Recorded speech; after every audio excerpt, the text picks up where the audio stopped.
Hi, my name is Anson Pro and I'm here at OMG to talk about my releases for the Carnival. This season so far, I've already dropped The Avenue Rhythm, which features the likes of Olatunji, Patrice Roberts, Pretty, Second Star, Blacks, Lyrical. Also, I co-produced the West Indies Rhythm with the Red Boys from Barbados, which features the likes of Farmer Nappy, Marvy, Adana, Pretty, Second Star, Michael Teja, and RDX and Nadia. Some of the other projects I've released they would fall under singles, would be Little Bits, Automatic, Pretty Out of This World, Crystal Kane Holmer, and I have a few more to drop. I'm not too sure when this episode will air, but I guess by now I could let the cat out of the bag. I have some projects with Cass, with Bungie, Marshall, Nyla Blackman. Yeah, it's gonna be a fun season. Not forgetting tracks from Devon Matthews, Ella Andel, and Jaiga. Well, my history in Soca, believe it or not, is very short and brief. I've only been doing Soca professionally for the past 3 years. It has been an amazing journey. The level and the caliber artists I've been able to work with in such a short space of time is just mind-blowing to me. I did a rhythm that it didn't go anywhere in terms of it wasn't very popular. A lot of people know it. To this day, it's still one of my most favorites. It was called the Moonwalk Rhythm, which featured Nebula, 868, and Pretty. I remember after that rhythm dropped, I got a call from Marshall, which was like, wow, because I'm new to Soca. Prior to this, I've been doing hip hop and R&B and dancehall. And in my very first season, you get a call from one of the big men in the business. So it was very humbling. And I think what propelled me into the limelight in the Soca would have been in my first season. I had some songs which you might know, Pretty Away, Away, Away, Away. I had Show Him, Pumpin', Renzo dropped that, and a host of others in my very first season. So I guess that's what propelled me into this direction and this career of Soca. Before Soca, Anson was actually one of those bedroom hip-hop, R&B, dancehall producers. That's where a lot of us come from, funny enough. And people don't even know that I actually, when I'm in my off season, I do a lot of hip-hop stuff. Shout out to Jimmy October. I did Winning for him, did Tag Him Up for him and J Nash, and a host of other projects, Nebula, Ice the Man, and Rude Boy for Nebula. I just like music, So prior to Soca, I've just been doing music, Don't limit myself to just one particular genre, just music. Well, funny enough, I live in Arima now, but I'm from Diamond Vale, Diego Martin. I went to Diamond Vale Government Primary, grew up in Sapphire Crescent in Diego, and my childhood was a fun one. I started getting into music with my best friend, Advocate Kit. Big up yourself. We were like neighbors. We had a studio there. His dad was a known producer, Roger Israel, and we would just go into the studio and push buttons and fiddle around, and he kind of encouraged it, and I was thankful for that because it led to this. Kit is very successful, I'm successful, and now we are full-time producers, music producers. So in the very early, we were a DJ group. Myself, Kit, President, Dermot, we call ourselves DID, Dukes Indigo, very corny, I know. So we used to do house parties with Kit's older brother, Abby Israel. And yeah, we just started going from house party to house party in Digo and, just doing our thing, getting forwards. And you know, making people happy. And then from the DJing, we went into remixing songs, or we call it refixing. So we would take an original song and make our own personal beat and mix them. And we would go parties and play it, and people would just be like, wait, that's so amazing, where you get that? I never heard that before. So that's what kind of led to the music production, because it was just the natural progression from refixing to producing, and the evolution became a reality. Some notable highlights for me would be meeting some of the people I've met internationally. Like, I had the privilege of having meetings with Duro, that's the CEO of Desert Storm, that's the guy that signed Fabulous, you know, very influential back in his era for the hip hop. You know, meeting people like Therese Joseph, through Simon, you know, Simon, big up yourself. Therese is from Sony, you know, and just the insight that I learned from them. People like Max Goose, that's the CEO of Artistry Music Group. Meeting people like Young Lord from Bad Boy, you know, he was one of Diddy's hit makers, you know. And not just meeting these people, but, you know, being able to work with them. You know, I've actually worked on projects with them, and it's just like a real humbling experience, being able to be associated with greatness. It showed me that the world is not as big as it seems. I mean, everything is possible, you know, once you're determined and you follow through with your passion and you don't give up on your dreams, anything can happen. I'm kind of one of those free spirit producers. I just, whatever mood I'm in, you could tell based on the song that I produce. You know, I just feed off people's energy around whoever's in the room.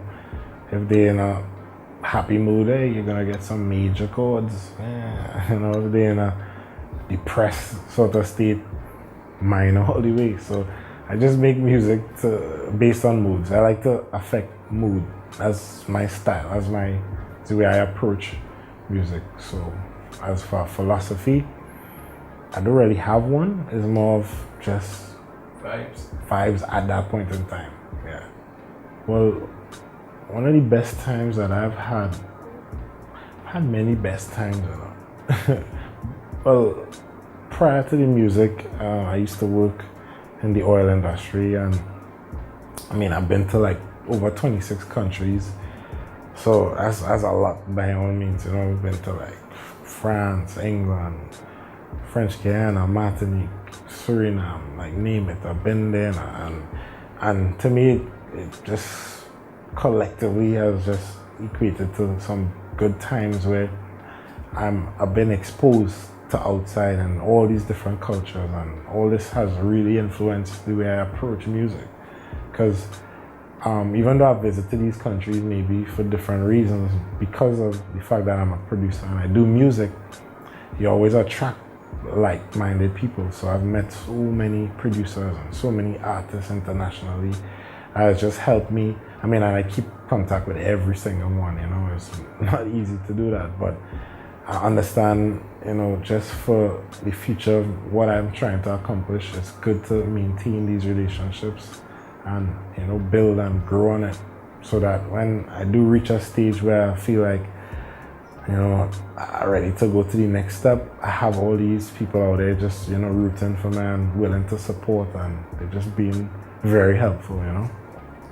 The best part about all that traveling for me is I realize that, I mean, we kind of live in a sheltered society in Trinidad, believe it or not, you know, and we're not really exposed to a lot of the craziness in the world, but there's also a lot of fun things and a lot of interesting people to meet and cultures, and for me that has just all just been culminated into this zeal to want to think outside the box and do things differently, and that's just is one of my motivating forces, you know, in terms of the way I approach my music. The biggest lesson that I've learned is don't burn bridges. Like out here, it might be 1 year, it might be 10 years down the road. A bridge is a bridge, and it's a bridge that may one day be something that path to get you to the next step. You know, like I try to just go through life maintaining these relationships and just being good with people. You know, you do good, good comes to you. One of the worst times for me was losing my mom. I lost my mom about 2 years ago, and it's been tough because she was the main driving force in all of this, you know, in the music. I mean, from very young, she sent me to piano lessons. That didn't last very long, but the fact is she saw my interest in the music and she pushed it and helped develop it. And, you know, unfortunately, my music teacher migrated, so I never completed. So I wouldn't call myself a musician, but you know, I can handle my stories. But losing my mom has just, it was more of a shock, you know, because she passed so young, you know. It was sudden? Yeah, it was sudden. I mean, it was cancer. She had cancer and multiple myeloma. So it was something. I mean, how do you prepare for that? You can't be prepared to lose a mother at such a young age now. But I don't think I've yet come to terms with the situation, because I use music as my therapy. It's very therapeutic for me. I use it to just distract me from the situation. But her passing has now changed my whole perspective in that I don't do music for fame. I'm not doing music for recognition. I'm actually doing music for her now, you know, because at the end of the day, I know this is what she would have wanted. She wanted me to be successful in it, so this is why I do it. This is my motivation, my main motivation. I was a only child. She was a single parent, so you could imagine the connection, the bond. It's not something that you could prepare for as a singer, but you could use it to motivate you. That's the only good I could see coming out of it. It's just the motivation, the drive now.